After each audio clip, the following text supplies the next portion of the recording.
लेकिन आइए तब तक करते हैं शुरुआत 10 की कमाई में एसपीएल मिड कैप स्टॉक्स के दो खास मेहमान हैं तैयार, विजय चोपड़ा साहब, राजेश पालिया साहब।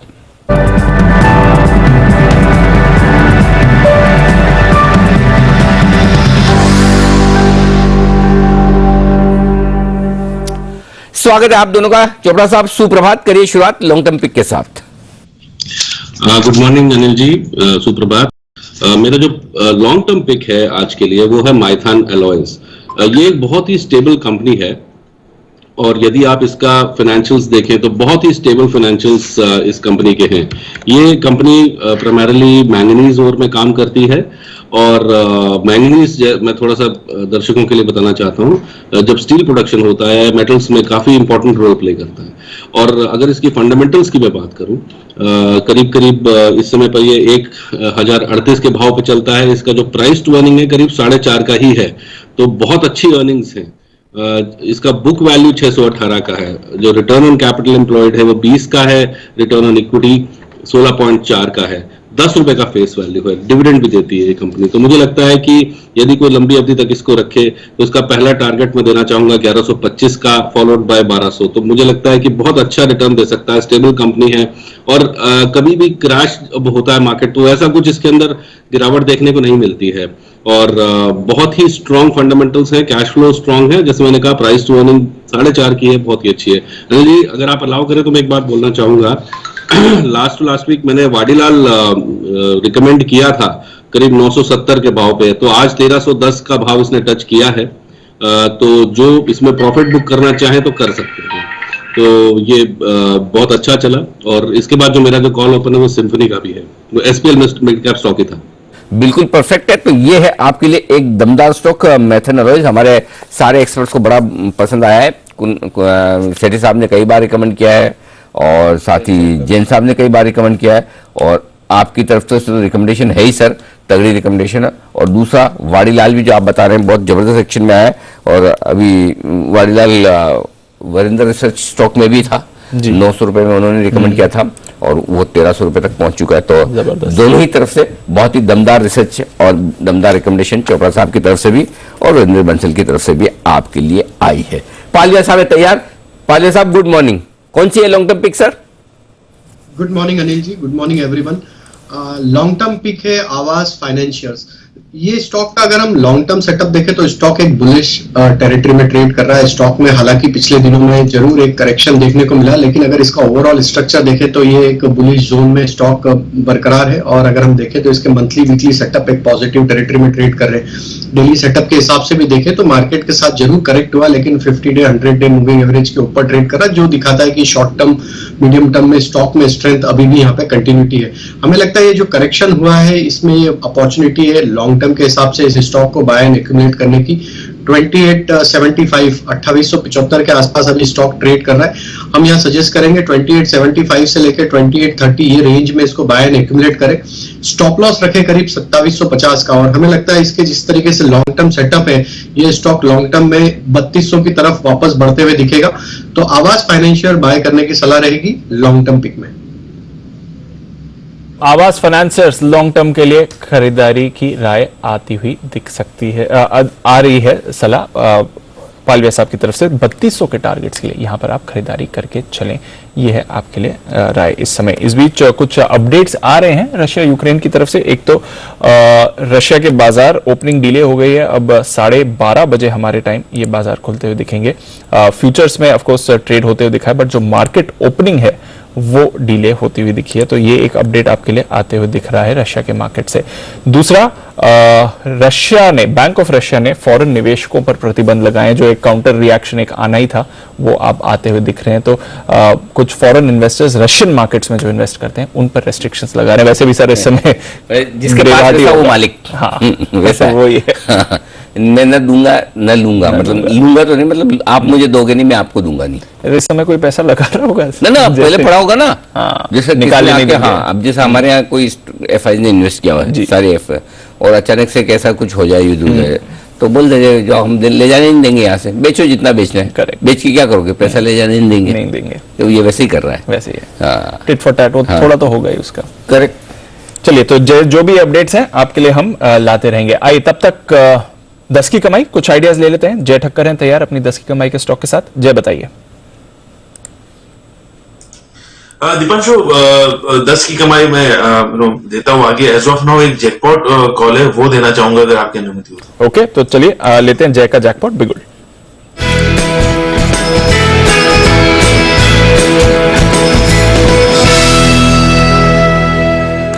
बताएं जय। दीपांशु, मेटल्स में जबरदस्त एक अपवर्ड मोमेंटम है, इसीलिए सेल का 92.5 के स्ट्राइक का कॉल ऑप्शन आप खरीदे। ₹5.65, ₹5.70 पे अभी ये ट्रेड कर रहा है। इसको आप खरीद कर चले। यहाँ पे मुझे पोजिशनली रिस्क रिवॉर्ड काफी बढ़िया लग रहा है। यहाँ पे आपको स्टॉप लॉस लगाना होगा ₹3.85 का, 3.85 का आप स्टॉप लॉस लगाइए। 5.65, 5.70 पर आप खरीदिए। टारगेट ऊपर में जो बन रहे हैं that would be 7.90 and 9.80। 7.90 and 9.80 ये दो टारगेट्स के लिए आप सेल का 92.5 के स्ट्राइक का कॉल ऑप्शन खरीदे। मुझे ऐसा लग रहा है कि in the very near term immediate basis पर लगभग 97, 98 तक के लेवल्स देखने मिलेंगे और पोजिशनली हमें ये 101, 102 तक के लेवल्स दिखा सकता है। जो हिसाब से मेटल्स में रिबाउंड देखने मिला है, बहुत ही क्रूशियल 200 डेमा से इंडेक्स ही रिवर्स हुआ है। एंड मेटल स्टॉक्स चाहे आप देख ले, हिंडाल्को, वेदांता हो या तो टाटा स्टील हो या तो सेल हो, ये यहाँ पे मोमेंटम काफी अच्छा हमें देखने मिल रहा है। एंड एज ऑफ नाउ तो सेम बेंडिश में नहीं, वही एक पॉजिटिव चीज है दीपांशु। सेल का आपको खरीदना है 92.5 का कॉल। जय की तरफ से ये राय आ रही है। 7.9 और 9.8 के टारगेट, 3.85 का स्टॉप लॉस लगा के चले। मेटल काउंटर्स पर रखिए नजर। Across the board base metals में भी आप बड़ी तेजी आते हुए देख रहे हैं। ऐसी कुछ और बढ़िया पिक्स भी लेनी है। एसपीएल मिड कैप्स के भी कॉल्स आने कुछ और बाकी हैं। आइए उससे पहले एक छोटा सा ब्रेक लेते हैं, बस 2 मिनट में लौटेंगे।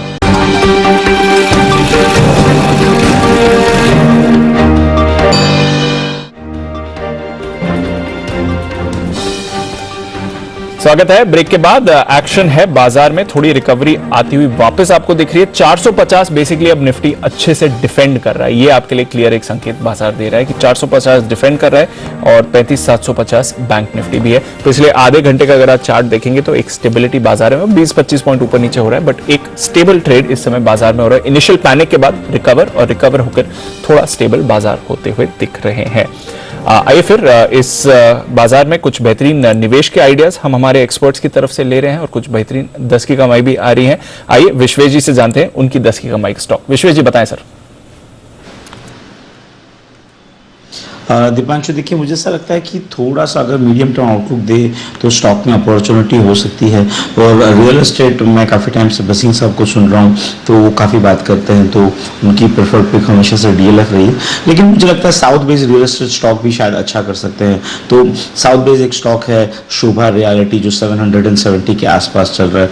मुझे लगता है यहाँ पे ऊपर के लेवल से ऑलमोस्ट 350-400 रुपीज़ का करेक्शन हो चुका है और यहाँ पे अब मुझे लगता है कि रिलेटिवली लेसर रिस्क है कंपेयर टू अदर स्टॉक। और जहां तक कंपनी की बात करें तो मुझे लगता है कि Shobha is quoting very nicely among the real estate space और जिसका जो प्रोजेक्ट प्लान्स है वो भी काफ़ी अच्छे हैं। तो यहाँ पे शोभा में रिस्क रिवॉर्ड फेवरेबल है, करंट लेवल पे खरीदारी करें। स्टॉप लॉस रखना होगा 690 का और आपके कंजर्वेटिव टारगेट होंगे 880 और दूसरा टारगेट होगा 960। तो 880 और 960 के टारगेट के लिए खरीदना है शोभा रियलिटी, स्टॉप लॉस रखना है 680।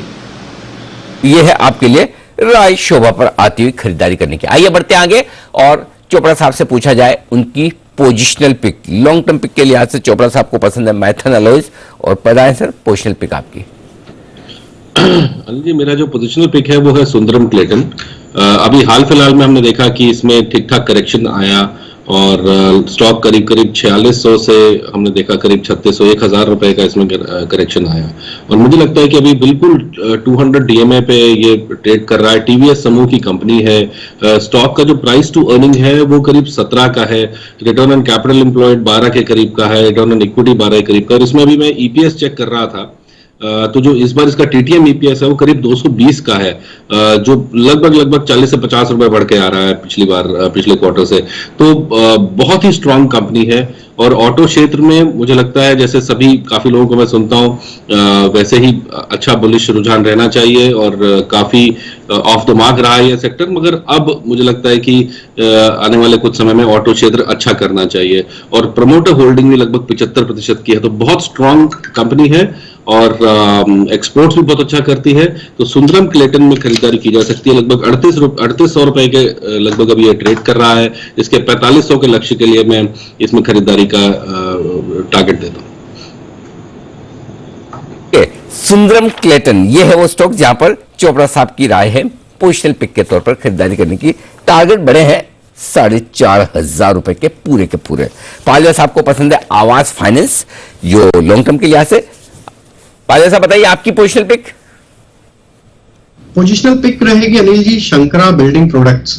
ये स्टॉक में देखें तो स्टॉक अगर हम देखें तो इसमें करीब 2000 के ऊपर तक के भी लेवल पहले देखने को मिले थे, उसके बाद काफी बड़ा करेक्शन देखने को मिला। स्टॉक अगर हम मंथली सेटअप के हिसाब से देखें तो पिछले 10 से 12 महीनों से स्टॉक एक रेंज में कंसोलिडेट करते हुए दिख रहा है। मंथली चार्ट पे ऑलरेडी एक ब्रेकआउट हमें यहाँ पे देखने को मिल रहा है। मूविंग एवरेजेस की बात करें तो across all time frame stock अपने सारे इंपॉर्टेंट मूविंग एवरेजेस के ऊपर ट्रेड करते हुए दिख रहा है। तो नियर टर्म चार्ट पे और लॉन्ग टर्म चार्ट पे अब कहीं ना कहीं यहाँ पे स्ट्रेंथ बनते हुए दिख रही है और एक रिवर्सल के साइन यहाँ पे short term medium term chart पे बनते हुए दिख रहे हैं। हमें लगता है जिस तरीके से पिछले कुछ महीनों में इसमें लोअर साइड से एक बेस फॉर्मेशन करके अब जो ब्रेकआउट देखने को मिले, हमें लगता है शंकरा बिल्डिंग प्रोडक्ट्स को यहाँ पे बाय करना चाहिए। पोजिशनल पिक में 695 के आसपास अभी स्टॉक ट्रेड कर रहा है। 695 से 675 ये बाइंग रेंज सजेस्ट करेंगे। 650 के आसपास स्टॉप लॉस रखेंगे और अपसाइड के टारगेट हमें लगता है इसमें आना चाहिए करीब 760 से लेके 820 तक के। तो शंकरा बिल्डिंग प्रोडक्ट्स बाय करने की सलाह रहेगी पोजिशनल पिक में। ये है वो बेहतरीन स्टॉक जो पालवा साहब को है पसंद। 695 से 675 की रेंज में धीरे धीरे अक्यूमुलेट करें 650 के स्टॉप लॉस के साथ। छोटे से ब्रेक का एक और है और ये आखिरी ब्रेक है 11 बजे से पहले हमारे शो में, क्योंकि इस ब्रेक के उस पार विनीत सांबरे साहब हमारे साथ जुड़ेंगे। उनसे इक्विटी मार्केट का जायजा लेंगे, म्यूचुअल फंड्स के जो इन्वेस्टर्स हैं उनके बारे में उनकी राय भी जानेंगे। लेकिन आपके लिए कुछ पोजिशनल पिक्स के बाद शॉर्ट टर्म पिक्स भी आएंगी, बाकी एक्सपर्ट्स की 10 की कमाई के स्टॉक्स भी होंगे। तो ढेर सारा एक्शन है, ब्रेक है छोटा सा।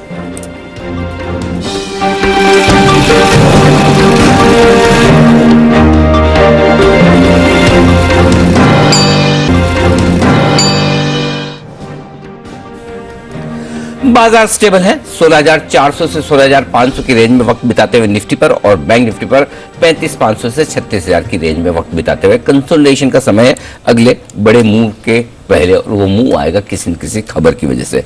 ये तो हुई बात आज के लिए, लेकिन वक्त है आपके लिए इन्वेस्टमेंट के तौर पर स्ट्रेटेजी बनाने का। स्पेशली अगर आप म्यूचुअल फंड इन्वेस्टर्स हैं तो इस तरह के माहौल में आपको क्या करना चाहिए, इसी को बताने के लिए हमारे साथ देश के दिग्गज फंड मैनेजर्स विनीत सांबरे साहब कार्यक्रम में हो रहे हैं शामिल, डीएसपी इन्वेस्टमेंट मैनेजर्स के हेड ऑफ इक्विटीज। आइए स्वागत करते हैं उनका निवेश का फंडा में।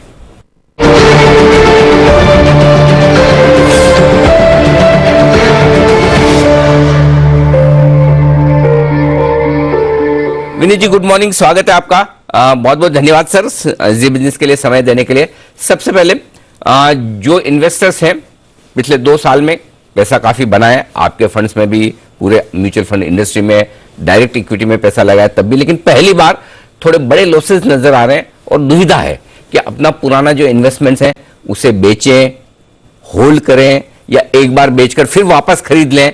जो म्यूचुअल फंड्स में इन्वेस्टेड हैं ऑलरेडी फंड जो इन्वेस्टर्स, उनके लिए क्या राय होगी आपकी? गुड मॉर्निंग अनिल जी, और धन्यवाद है मुझे आपने आज यहाँ आपके शो में बुलाया। आपके माध्यम से मैं आपको और सभी इन्वेस्टर्स को मेरा नमस्ते और उनको वेलकम है। सो आई थिंक ये बहुत ही इंपॉर्टेंट क्वेश्चन है। 2 साल से मार्केट वन साइडेड थी, सभी लोग पैसा बना रहे थे और ये अब जो है बाजार ने अपना रुख नेगेटिव साइड में किया है और कई कारण है हम देख रहे हैं। जियोपॉलिटिकल रिस्क है, यूएस का रिस्क है, फेड रेट हाइक के इंक्रीज का रिस्क है, बट मोर इम्पोर्टेंटली इन्वेस्टर्स के दिमाग में ये जो बात है कि अब क्या करना चाहिए। तो यदि जैसे अगर मुझसे कोई पूछे कि क्या करना चाहिए, मेरे जो भी निवेश है म्यूचुअल फंड में, मैं उन्हें कुछ कर नहीं रहा हूँ, मैं वैसे के वैसे उनमें इन्वेस्ट किया हुआ हूँ और ये एक्चुअली डिपेंड करता है लोगों की रिक्वायरमेंट के ऊपर। जिन निवेशकों का पैसा अच्छा बन चुका है और उनकी कैश की यदि कोई रिक्वायरमेंट है, इमरजेंसी फंडिंग रिक्वायरमेंट है, तो मैं कहूंगा कि अगले हो सकता है 1 या 2 क्वार्टर मार्केट्स वोलाटाइल रहे ग्लोबल रिस्क के कारण हो सकता है मार्केट में थोड़ी नरमाई भी बनी रहे, और जिनको पैसे की जरूरत हो वो पैसा निकाल के अपने रिक्वायरमेंट्स को मीट कर सकते हैं। दूसरी ये मैं बात कहना चाहूंगा, एट द सेम टाइम जो लॉन्ग टर्म इन्वेस्टर्स होते हैं, हम हर बार यही देखते हैं कि जब भी मार्केट किन्हीं कारणवश गिरता है, जो कारण होते हैं वो टेम्पररी कारण होते हैं, वो कुछ हफ्तों तक, कुछ महीनों तक, या हो सकता है कि कुछ 6 माह तक कुछ प्रॉब्लम चले, बट उसके बाद जब ये प्रॉब्लम्स निकल जाती हैं तो मार्केट दोबारा से अपनी ऊपर की रफ्तार पकड़ लेता है। तो मैं ऐसे लॉन्ग टर्म इन्वेस्टर्सों को ये कहना चाहूंगा कि ये जो मार्केट गिरा है इसमें हमेशा ट्राई करें, अपने फंड्स को कंसोलिडेट करें, जहां पे अगर अपने जो बैलेंस है एज पर अवर रिस्क रिटर्न प्रोफाइल, आपके जो भी फंड्स के जो पोर्टफोलियोज हैं अगर वो स्क्यू हो चुके हैं तो उनको स्क्यू को ठीक कर लीजिए। जिनके फंड्स में यदि स्मॉल एंड मिड कैप और वो ज्यादा हो गया, उनकी रिस्क टेकिंग एबिलिटी कम है, तो हो सकता है वो स्मॉल एंड मिड कैप को कम करके डाइवर्सिफाइड फंड्स में ज्यादा अपना निवेश कर लें। सो आई थिंक ये जो दौर है कंसोलिडेशन का, जो फेज है, इसमें अपने पोर्टफोलियो को स्ट्रॉन्ग करने का टाइम है, ऐसा मैं मानता हूं। अपने रिस्क रिटर्न के हिसाब से जो भी पोर्टफोलियो के मैट्रिक्स हैं, जो भी अपने पोर्टफोलियो के रेशियोज हैं, उनको सही करने का ये बहुत अच्छा टाइम है। और उसके बाद ये हो जाने के बाद फिर चिंता न करें, लॉन्ग टर्म के हिसाब से अपना बनाए रखें, और मार्केट गिरती है तो धीरे धीरे एसआईपी करके उसमें इन्वेस्ट करते जाएं। बहुत ही बढ़िया। गिरते हुए बाजार में धीमे धीमे एसआईपी करें और इन्वेस्टेड रहें, चिंता न करें, पोर्टफोलियो को चुस्त दुरुस्त कर लें, एक बार देख लें। ये विनीत सर की राय आती हुई दिख रही है। विनीत जी, आई एम श्योर आपने इतना लंबा अनुभव है आपका फंड मैनेजमेंट का, इस तरह के सिचुएशन पहले भी कई बार देखे होंगे, अनुभव किए होंगे, विश्लेषण किया होगा। बताएं सर, जो लोगों का डर है ग्लोबल माहौल को देखते हुए, ऐसे में क्या बाजार का डायरेक्शन बन सकता है? क्या बहुत हम गिर सकते हैं या थोड़े समय की बात है फिर रिकवर हो जाएंगे? आपका व्यू क्या है सर? अभी तक जो हुआ है उसमें हमने गिरावट एक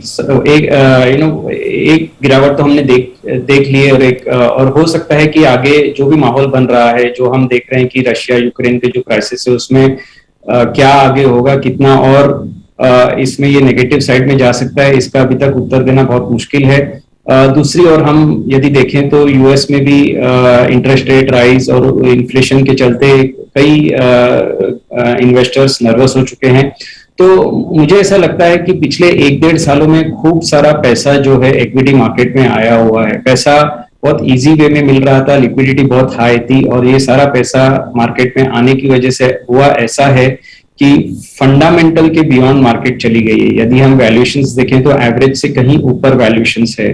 तो जो आपने पूछा कि डर के चलते क्या मार्केट नेगेटिव साइड में कितना और जा सकता है, मुझे ऐसा लगता है कि दोनों ही साइड में मार्केट जब स्विंग करता है, ग्रीड और फियर, ये जो दो इंपॉर्टेंट बातें हैं, इनके बीच में जो स्विंग करता है तो हमेशा नॉर्मल से ज्यादा हो जाता है।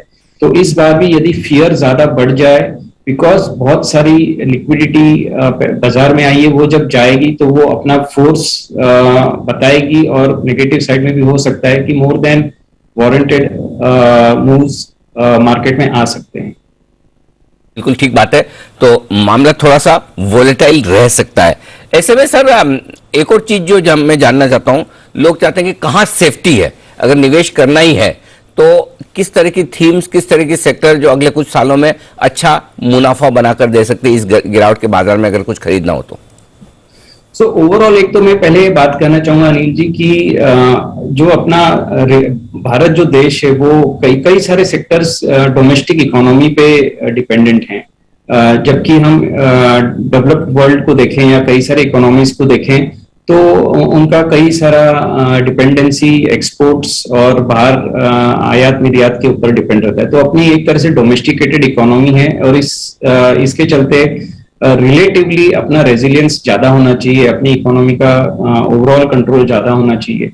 और as far as the sectors are concern, sectors जो डोमेस्टिक इकोनॉमी से लिंक्ड है वो देखने चाहिए ज्यादा से ज्यादा। सेक्टर्स जहां पे डिमांड मोमेंटम बनी रहेगी डिस्पाइट वॉट एवर हैपेंस, वो सेक्टर में ध्यान देना चाहिए। जैसे कि हेल्थ केयर है, आज हेल्थ केयर सेक्टर जो है वैल्यूएशंस पे बहुत रीजनेबल वैल्यूएशंस पे अवेलेबल है। पिछले 1-1.5 साल से हमने देखा है कि हेल्थ केयर सेक्टर में परफॉर्मेंस आई नहीं है, जबकि मेरा ऐसा मानना है कि जो डिमांड होती है हेल्थ केयर में वो लॉन्ग टर्म डिमांड अच्छी बनी रहती है। तो आई थिंक हेल्थ केयर एक ऐसा सेक्टर है जो एक हमें पॉजिटिव लगता है। दूसरा जो सेक्टर मुझे लगता है कि देखना चाहिए वो है बैंकिंग और फाइनेंशियल्स। बैंकिंग और फाइनेंशियल्स में यदि हम ध्यान दें तो सारे जो बैंक्स है उनकी एसेट क्वालिटी इंप्रूव हो रही है और ग्रोथ भी पिछले कुछ सालों से ग्रोथ जो क्रेडिट ग्रोथ रही है बैंकिंग सिस्टम की वो लो पे आके अब इमर्ज कर रही है हाई पे। सो आई थिंक जैसे ये साइकिल इकोनॉमिक साइकिल इंप्रूव होगा, अपनी इकोनॉमी इंप्रूव होगी, बैंकिंग एक ऐसा बड़ा सेक्टर है जो इकोनॉमी से लिंक्ड है और वो इंप्रूव होगा। ये एक सेक्टर में मानता हूं कि देखने जैसा है। दूसरे 2 सेक्टर्स जो है जहां पे हमारा ध्यान है, एक है ऑटोमोबाइल सेक्टर जो कि पिछले 4 साल से गिरावट की तरफ है in terms of the demand और वो भी लो पे आ चुका है। एक ऐसी धारणा है कि यदि इकोनॉमिक रिवाइवल हो जाए, रूरल मार्केट इंप्रूव हो जाए और ओपनिंग पूरी तरह से हो जाए, कॉलेजेस हैं, स्कूल्स हैं, ऑफिसेस हैं, तो ऑटोमोबाइल सेक्टर में भी डिमांड तेज हो सकती है। ये एक सेक्टर है जो लो पे आज लाई कर रहा है। और लास्ट सेक्टर में कहूंगा जो बहुत ही डोमेस्टिकेटेड है और जो हम आज देश में ग्रोथ की बात कर रहे हैं, जो इन्वेस्टमेंट लेड ग्रोथ की बात कर रहे हैं, जिससे ये सेक्टर डायरेक्ट बेनिफिट होगा, वो है cement sector. I think cement sector एक ऐसा सेक्टर है जहां पे benefit because of infra capex आएगा और सेक्टर में काफी कंसोलिडेशन हो चुका है। कंपनीज के प्राइसिंग पावर काफी ठीक ठाक है, पिछले कुछ सालों में इंप्रूव हो चुके हैं। तो ये 3-4 सेक्टर है जो मेरा मानना है कि निवेशक देख सकते हैं। बहुत ही बेहतरीन आपको इन्वेस्टमेंट्स के लिए बढ़िया सेक्टर्स बताए विनीत जी ने। फार्मा, बैंक्स, एनबीएफसी, घरेलू ग्रोथ से जुड़े हुए सेक्टर्स ज्यादा अच्छे हो सकते हैं, जिनमें आपके लिए ऑटो सेक्टर है, सीमेंट इंफ्रास्ट्रक्चर पर जिस तरह का फोकस बनेगा ये भी सब कुछ हो सकता है। एक और सवाल जो विनीत जी मेरा है, जिन लोगों को नया निवेश करना है म्यूचुअल फंड्स में, क्या डेट और इक्विटी वाले मिक्स फंड चुने जाएं या फिर इक्विटी के जो हार्डकोर इक्विटी वाले इन्वेस्टर्स हैं वो वैसा फंड चुने जिसमें आजादी फंड मैनेजर के पास है कि लार्ज कैप खरीदना है, मिड कैप खरीदना है, स्मॉल कैप खरीदना है, पर्टिकुलर कौन सा सेक्टर कम करना है, कौन सा ज्यादा करना है, किस तरह के फंड्स ठीक रहेंगे सर? जो नए निवेशक है और इक्विटी में इन्वेस्ट करना चाहते हैं, जिनकी रिस्क टेकिंग एबिलिटी थोड़ी बेटर है, मुझे लगता है कि ये फॉल में ये अच्छा माहौल है। धीरे धीरे एसआईपी कीजिए आप, डाइवर्सिफाइड फंड्स जो आप कह रहे हैं जहां पर फ्लेक्सिबिलिटी होती है फंड मैनेजर को, वो एक अच्छी स्टार्टिंग पॉइंट है। इमीडिएटली स्मॉल और मिड कैप में आना जो कि थोड़ा वोलेटाइल रह सकता है, वहां पे आदमी थोड़ा डिसपॉइंट हो जाएगा और डिस्करेज हो जाएगा। उसके बजाय फ्लेक्सी कैप तरह की जो कैटेगरी है या डायनेमिक एसेट वाली जो कैटेगरी है, उनमें टू स्टार्ट विद रिस्क के हिसाब से लोग बाग अपना निवेश कर सकते हैं। और जो ऑलरेडी रुझे हुए इन्वेस्टर्स है, जिन्होंने कई सालों से निवेश किया हुआ है, जिन्हें रिस्क के बारे में जानकारी है, जिन्हें एक्सपीरियंस है, मेरा ऐसा मानना है कि उनको स्मॉल और मिड कैप में भी यदि ये सेगमेंट बहुत वोलाटाइल रहे और गिर जाए तो उसमें भी इन्वेस्ट कर सकते हैं, उसमें कोई प्रॉब्लम नहीं है। उनके एसेट एलोकेशन स्ट्रैटेजी के हिसाब से निवेश बनाए रखें। बट मैं सभी टाइप के इन्वेस्टर्स को ये कहना चाहूंगा कि चूंकि आज हम थोड़े वोलेटाइल माहौल से गुजर रहे हैं, ये एसआईपी का जो एक जरिया है, ये अच्छा जरिया है इन्वेस्ट करने का। इसमें हम एवरेज आउट कर लेते हैं प्राइस को, सो उससे थोड़ी रिस्क कम हो जाती है। तो एसआईपी करना बेहतर होगा, ये राय है आपके लिए विनीत जी की तरफ से। विनीत जी बहुत बहुत शुक्रिया आपका सर, समय देने के लिए और हमारे दर्शकों को सही डायरेक्शन बताने के लिए इस तरह के वॉलेटाइल बाजार में। Thank you sir. Thank you. आइए बढ़ते आगे और आज हम एक बेहतरीन मैनेजमेंट से बातचीत करेंगे। केएसबी लिमिटेड कंपनी की शानदार परफॉर्मेंस आई है, नतीजे भी आए थे शुक्रवार को, लेकिन उससे पहले तैयार है हमारे साथ चोपड़ा साहब बताने के लिए अपनी शॉर्ट टर्म पिक। उन्होंने बताया है सुंदरम क्लेटोन जो पोजिशनल पिक के तौर पर है। चोपड़ा साहब बताएं sir short term pick. Anil ji, मेरा जो शॉर्ट टर्म पिक है वो है गुजरात अंबुजा एक्सपोर्ट्स। अभी हमने हाल फिलहाल में इस यूक्रेन रशिया क्राइसिस में देखा कि यूक्रेन से जो खाद्य तेल है उसका बहुत हम लोग आयात करते हैं और गुजरात अंबुजा एक्सपोर्ट्स ऐसा कंपनी है जो कि खाद्य तेलों में, वनस्पति घी में, पाम ऑयल में, रेपसीड रिफाइंड ऑयल में, cotton seed, sunflower, corn refined oil, कई तरीके के रिफाइंड ऑयल में ये लोग काम करते हैं। तो मुझे लगता है कि इसका डायरेक्ट फायदा पहुंचना चाहिए इस कंपनी पे। इसके फंडामेंटल्स भी बहुत स्ट्रांग है, करीब 9.8 के प्राइस टू अर्निंग पे ये अवेलेबल है, और रिटर्न ऑन कैपिटल एम्प्लॉयड बहुत ही अच्छा, करीब 28% का, रिटर्न ऑन इक्विटी 22% का, ईपीएस बहुत स्ट्रांग है, और जिस सेगमेंट में अभी ये है, तो मुझे लगता है आने वाले 4 से 5 महीने, 6 महीने बहुत अच्छे रहने चाहिए, क्योंकि खाद्य जो तेल है उसमें एक अच्छी तेजी देखने को मिलेगी, और इसके चलते जो भी रिलेटेड कंपनीज हैं उसमें तेजी रहेगी। हमने देखा अदानी विलमार में बिल्कुल कोई गिरावट नहीं आई है, अगर बाजार में क्रैश भी आया तो अदानी विलमार चलता रहा। तो मुझे लगता है गुजरात अंबुजा एक्सपोर्ट्स भी एक बेनिफिशियरी होगा इन सब चीजों का, और निश्चित रूप से इसमें एक तेजी देखने को मिलेगी। मैं इसका 220 के टारगेट के लिए खरीदारी का रिकमेंडेशन देता हूँ। अंबुजा एक्सपोर्ट है वो स्टॉक जहां पर खरीदारी करने के लिए चोपड़ा साहब की तरफ से शॉर्ट टर्म पिक के तौर पर आते हुए दिख रहे हैं। ये हमारे एसआईपी स्टॉक की शुरुआत का पहला स्टॉक हुआ करता था दीप, और मेरे ख्याल से 40-50 रुपए के आसपास रिकमेंडेशन इस स्टॉक की बनी थी, और वहां से 5 गुना हुआ है, 6 गुना लगभग। बढ़िया रिटर्न्स आए, अच्छी क्वालिटी की कंपनी आई है। पालिया साहब भी बताएंगे आपको एक short term pick, Shankara building products, ये है उनका पोजिशनल पिक के तौर पर। बताएं पालिया साहब। Anil ji, short term pick रहेगी हिटाची एनर्जी, इसका एनएससी टिकर है पावर इंडिया। ये स्टॉक को देखें तो across all time frame stock एक बुलिश टेरिटरी में ट्रेड कर रहा है। आज भी स्टॉक 3% हायर साइड पे ट्रेड कर रहा है, और जिस तरीके से इसके सेटअप बने हुए हैं, हमें लगता है ये स्टॉक में एक अच्छा मूव यहाँ से कंटिन्यू होते हुए दिख सकता है। प्रीवियस स्विंग हाई थे करीब 3450 के, वो भी हमें लगता है कि ये सरपास करते हुए दिखेगा शॉर्ट टर्म में। तो 3295 के आसपास अभी स्टॉक ट्रेड कर रहा है। 3295 से लेकर 3260 ये रेंज में बाय करना है। स्टॉप लॉस रखेंगे हम इसमें 3220 का, और अपसाइड के टारगेट होंगे 3450 से 3500 तक के। तो power India, Hitachi energy India, ये स्टॉक को बाय करने की सलाह रहेगी शॉर्ट टर्म में। उनके लिहाज से हिटाची यानी कि पावर इंडिया, ये नाम बदलकर आपके लिए यहां पर खरीदारी करने की राय 3220, छोटा सा स्टॉप लॉस लगाना है। आप 3300 रुपए का शेयर है, 3450 और 3500 के टारगेट आपको शॉर्ट टर्म के लिहाज से रखने हैं। आइए बढ़ते आगे और एक बेहतरीन कंपनी से आपकी करवाते हैं मुलाकात। जी हाँ, KSB लिमिटेड, एक अंतर्राष्ट्रीय कंपनी, आज न्यूज पर व्यूज में।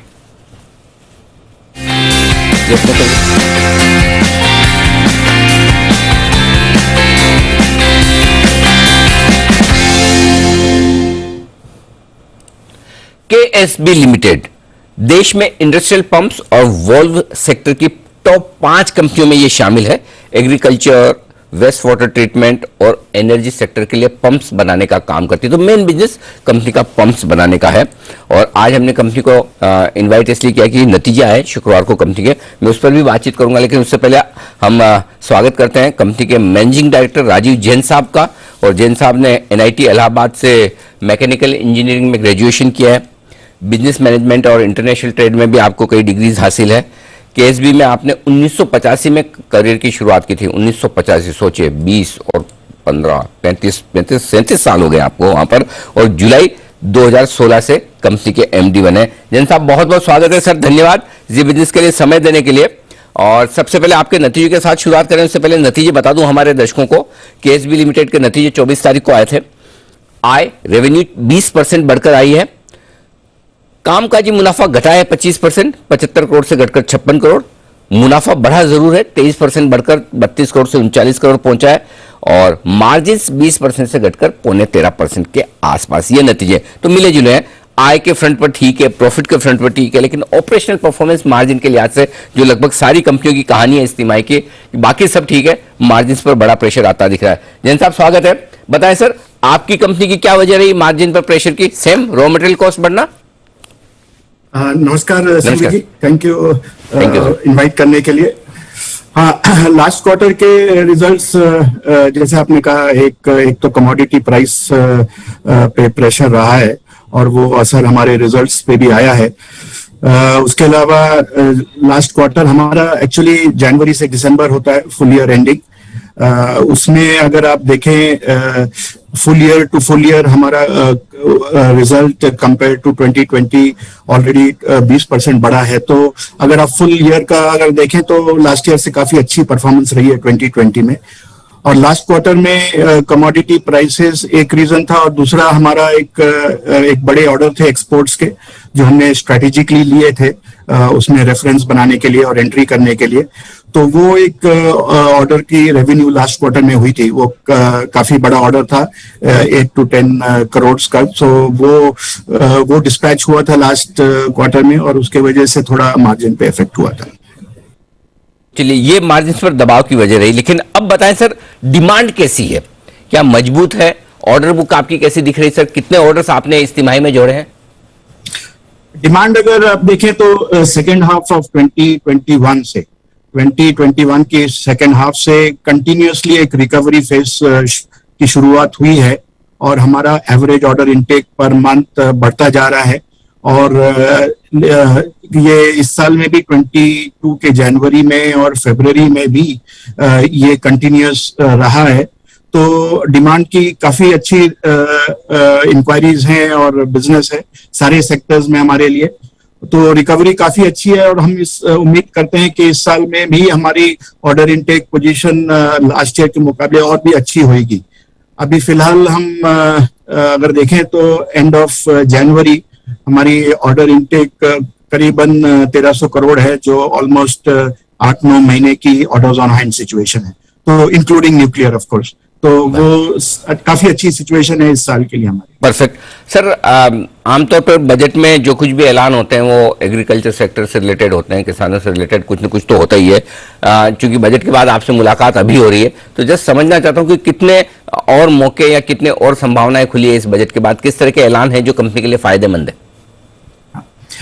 देखिए, हमारी इंडस्ट्री बहुत कैपेक्स रिलेटेड है, तो इस बजट में आपने देखा होगा कि ऑलमोस्ट काफी 36% बजट में इजाफा किया है ऑन द कैपिटल आउटले। तो ये एक बहुत ही पॉजिटिव चीज है हमारे बिजनेस के लिए।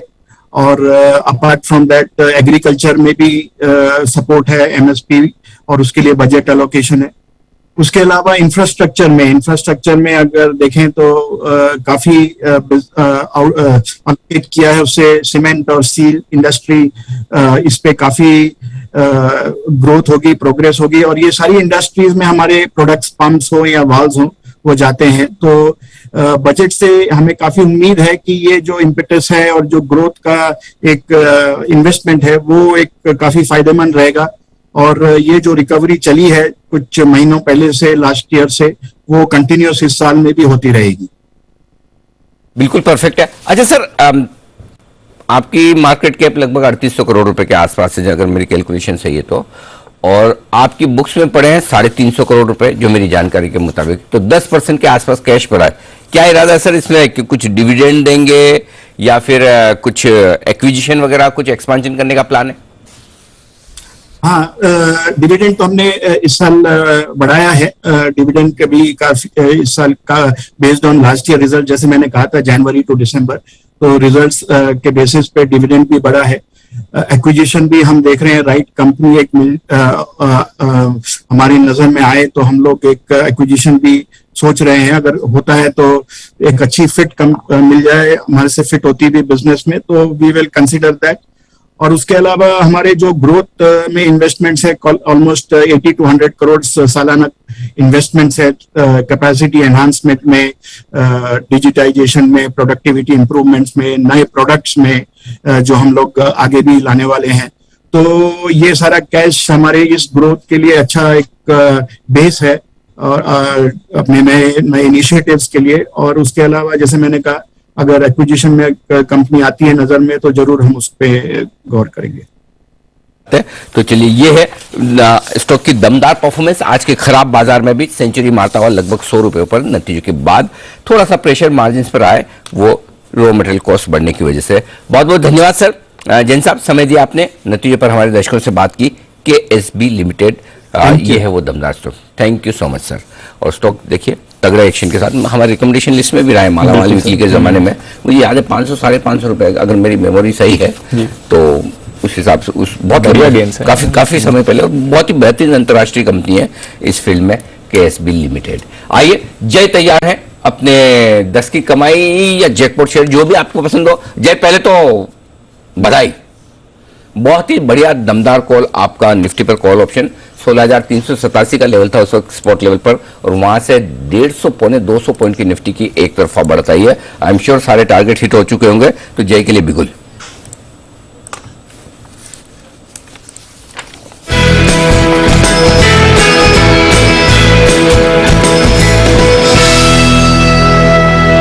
बताएं जय, कॉन्ग्रेचुलेशन।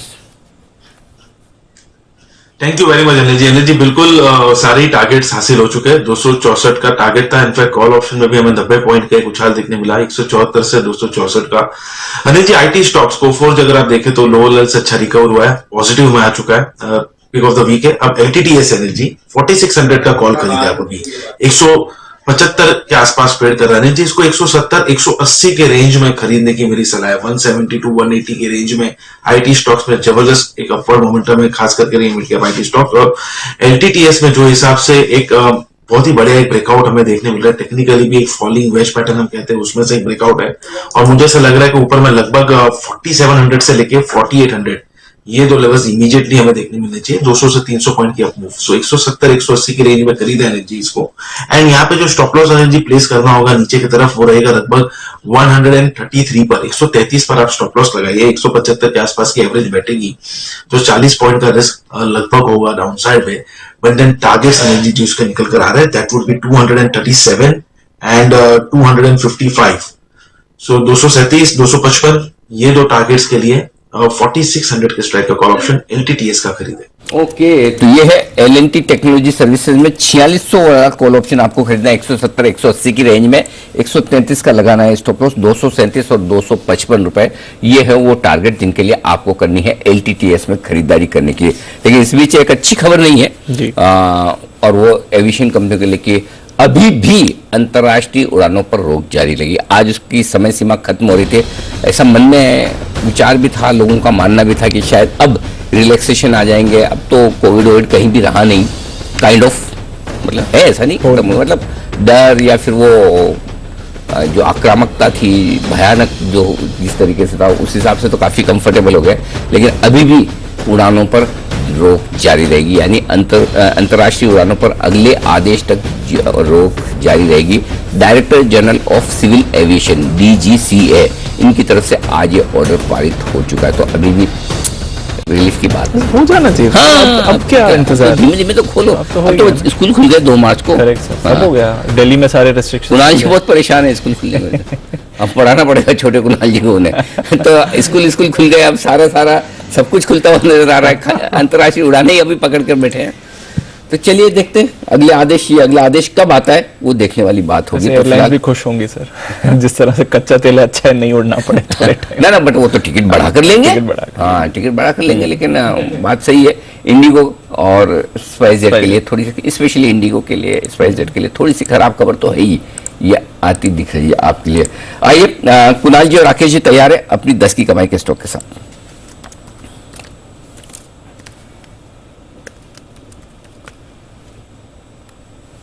बताएं सर। अनिल जी देखिए 10 की कमाई में खरीदारी की राय है जेके पेपर में, और पेपर स्टॉक्स मुझे और राकेश जी को लगते हैं कि काफी अंडर वैल्यूड हैं, और जो कुछ दुनिया भर में चल रहा है इससे इन पर कोई असर नहीं पड़ेगा। जेके पेपर एक स्टॉक है जिसमें हमने काफी लंबा कंसोलिडेशन देख लिया है, और अब रेंज के निचले स्तरों के आसपास ही अवेलेबल है, तो इन स्तरों पर गिरावट में धीरे धीरे करके इसको अक्यूमुलेट करें, और इससे हमें उम्मीद है कि आपको एक बहुत डिफेंसिव प्ले है और एक जबरदस्त रिटर्न मिल सकता है। Over to Rakesh. अनिल जी बेहतरीन टेक्निकल पैटर्न है, मल्टी सपोर्ट्स के आसपास ट्रेड कर रहा है। 270 275 के टारगेट्स के लिए जेके पेपर के अंदर इन स्तरों पर गिरावट में निवेश की राय है। ओके, तो ये है आपके लिए जेके पेपर में निवेश करने की राय। ये भी एक स्टॉक है जो SIP स्टॉक हमारा रहा है 100 रुपए के लिए, आज से 100 रुपए के आसपास रिकमेंडेशन पे समय लगाया इसने, लेकिन जब चला तो बहुत ही बेहतरीन चला है। आइए अब शो का समापन करने का वक्त है, और फिलहाल दिन के हाई पॉइंट पर है मार्केट। बिल्कुल सर, बढ़िया गजब की रिकवरी आती हुई दिखी, और बहुत ही शानदार रिकवरी है। 16,575 पर आता हुआ दिख रहा है, 16,600 के बेहद करीब पहुंचता हुआ दिख रहा है निफ्टी, और बैंक निफ्टी भी आप देखिए 36,000 के करीब आता दिख रहा है। हालांकि रिकवरी निफ्टी में ज्यादा है, बैंक निफ्टी में उतनी नहीं जितनी आप देखना चाहते हैं, हम भी 1.5% कमजोर है, तो देखते हैं क्या कुछ होता है। लेकिन निफ्टी बहुत ही बेहतरीन रिकवरी के साथ दिन के हाई पॉइंट पर इस वक्त ट्रेड करता हूँ। जी हाँ, ओके, विदा लेने का वक्त है। कुणाल जी, राकेश जी, वागले साहब, सुमित जी, चोपड़ा साहब, पालिया साहब, जय ठक्कर साहब, विश्वेश जी, सभी मेहमानों का बहुत बहुत धन्यवाद समय देने के लिए। और आइए हर रोज की तरह शो का समापन करेंगे हम देश के प्रति सम्मान के साथ। तैयार है दीपक? जी सर। जय हिंद।